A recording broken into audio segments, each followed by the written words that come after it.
Hey everyone, Whohead189 here, and today I'm going to make a review for the live-action Yu Yu Hakusho series that came out on Netflix.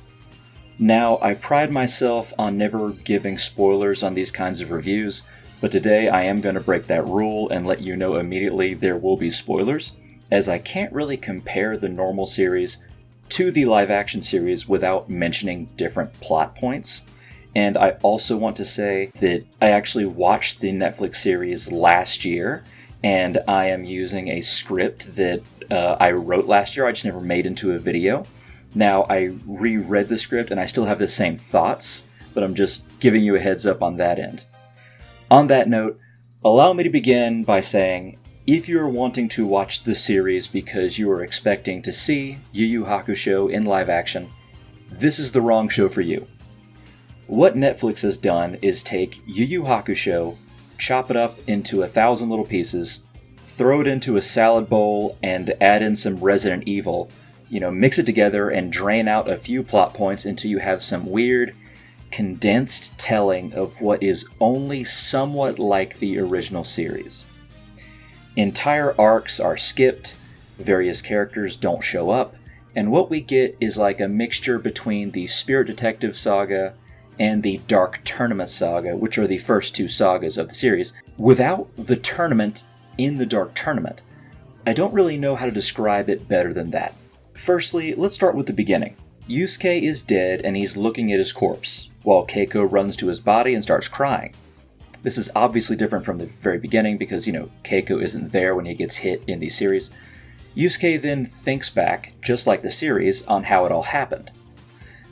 This is fairly similar, except they skip the ordeal of Yusuke's egg and he just has to decide if he wants to live again.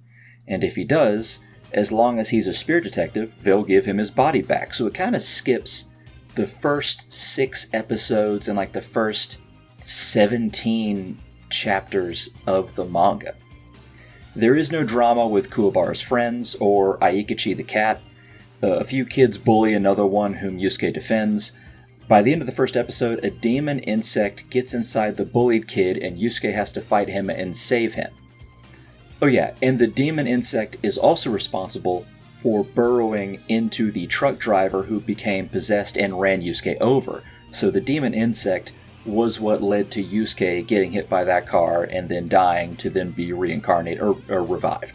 Sakio is a famous man in the city and has bought a massive crater-like hole in the middle of the fucking city, as he knows it's a tunnel to the demon world.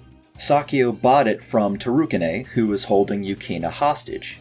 Now, in the anime and manga, Sakio really only shows up at the tail end of the first saga, and he's mostly in the second saga, and Terukane having Yukina is really only at the tail end of the first saga as well. So it's kind of weird that they're at the very beginning.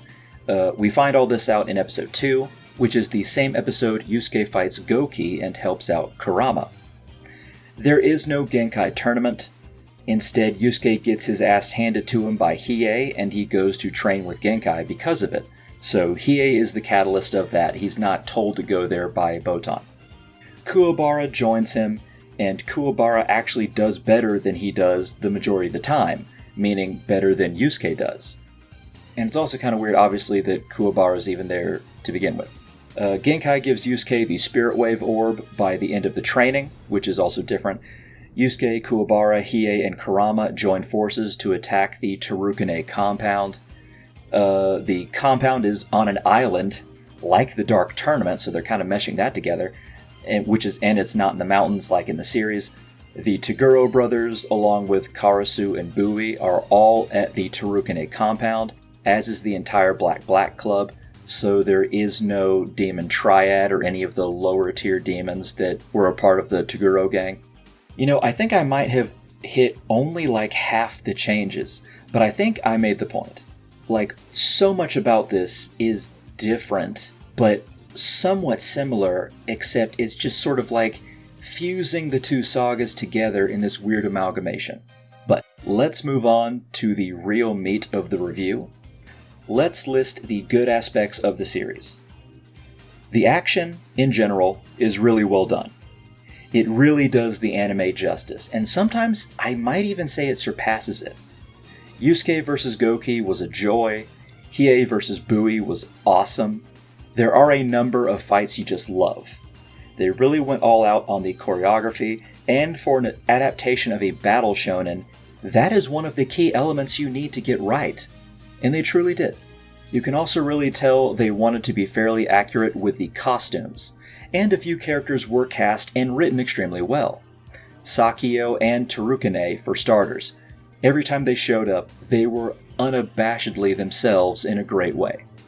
Hell, even Iwamoto was only on screen for like maybe 10 seconds, but I thought he was cast extremely well.